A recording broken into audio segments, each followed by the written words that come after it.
Alright, so here, this is the game plan. Like I said, it's pretty late. I've done lost track of my days out here. It's been just really crazy. A lot of stuff going on in the shop. My friend's been over here helping me out. You can see our new beautiful, our shipwood wall over there. It's coming along. It's coming along. We got some really nice Bailey industrial tools over there. So yeah.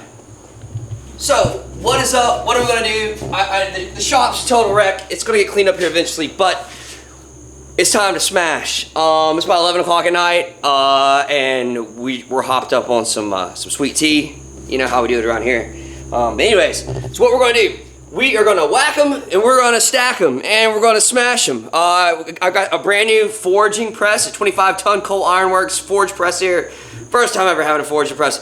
I'm super extremely excited about this because this is something I've only wanted for about 3 years. So, that being said, this is what we're gonna do. We have 80 CRV2. 80 CRV2 is a super spring steel. It's got some added vanadium to it. It takes an incredible heat treat. Super fine grain. Stuff's about nearly indestructible. We're gonna mix it with a nickel alloy carbon steel, which is 15 and 20. You can see the thinner ones are the 15 and 20. So basically, I got them in a stack. We're about to do something that's awesome. I used to always have to cut this with a freaking saw, make a bunch of dust and inhale it. It was awful. But we are going to take it over there to the super saw, and we are going to saw this stuff up.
Alright, we got another day here. I was really kicking in the afterburns the other day, and I wasn't feeling too good. I think I was coming down with something because I hadn't been getting any sleep between fishing and forging and just working non-stop, getting 4 hours of sleep a night for about 3 days or 4 days in a row. So anyways, got some good sleep. We're ready to jump back on this project. Here's where we're at. We had 40 layers of 15 and 20 and ADC RV2. Had a super build of those. Started forging them out between the press and the power hammer. Cut the stack in half because the thing was like 20 pounds. It's just ridiculous to hold when it's this long with all that just weird weight. So cut it in half, forged them out into these two.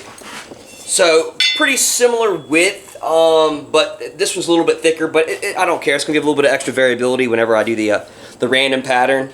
So each one of these billets it's 40 layers. So I've looked at it, done the math. We're going to cut them into 3.5 inch pieces.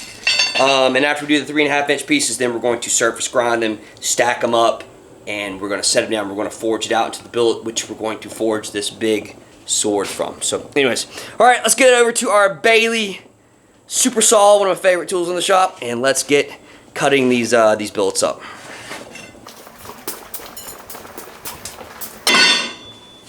The thing I like about this right here is whenever I'm setting this up, I can loosen this little guide up right here. I'm going to put this in pretty much at that 3.5 inch mark, which is right about there. So I got my mark that I want. Let's check it with the saw. That looks good.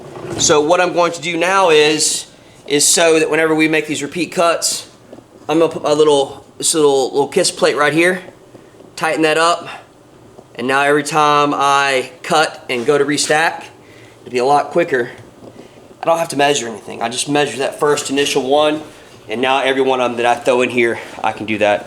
Another cool thing that I like about this is I can leave it slightly loose like this, so I can put the workpiece in and out, and instead of doing the main wheel, I can just do this. So if you're doing a bunch of cuts of the same size stock, it's as easy to take in and out of here as just lifting this, comes out, put the new piece in, clamp down. So two different options. All right, let's do this.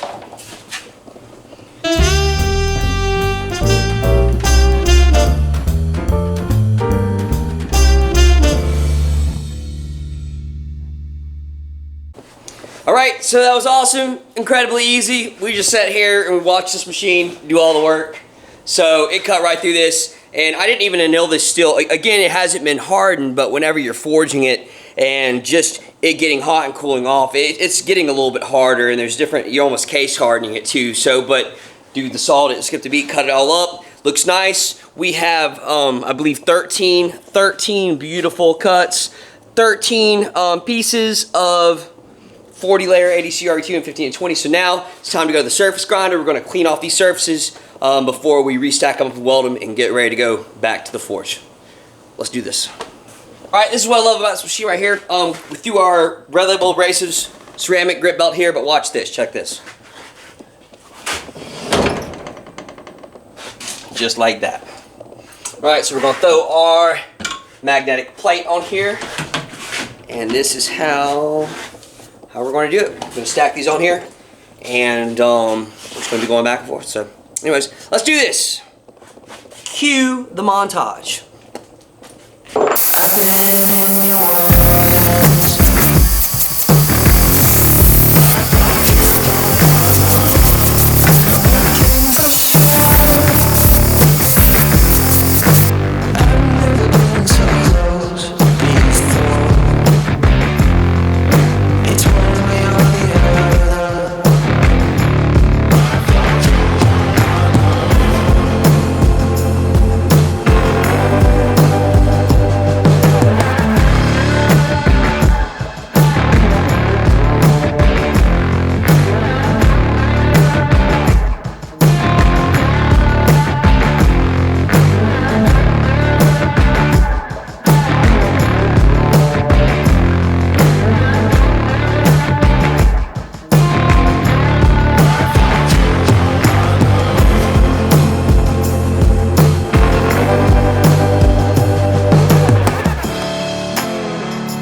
so we got this stack, 13 layers, or 13 pieces, 40 layers each. We already got a little bit of a random pattern to each of these layers. Now, before we go into the forge, I like to spray a little bit of a surface carburizing agent. If we can spray something on there that leaves a layer of carbon, it's going to help prevent that oxidation or that scale formation. The scale formation is what's going to prevent our welds from setting. So my favorite to use is WD-40 because I love WD-40 for everything. So I just soak her on down, let that WD-40 run down between the cracks. And again, this is what's called a surface carburizing agent. You see a lot of people use flux, borax. You can also soak your bullet in kerosene. But again, I'm a country boy and I love WD-40. I put that shit on everything. All right, let's let this soak on in. Let's get that forge fired up and let's smash this thing. We're going to turn this into an epic sword. It's gonna be awesome. What the flux?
Yeah.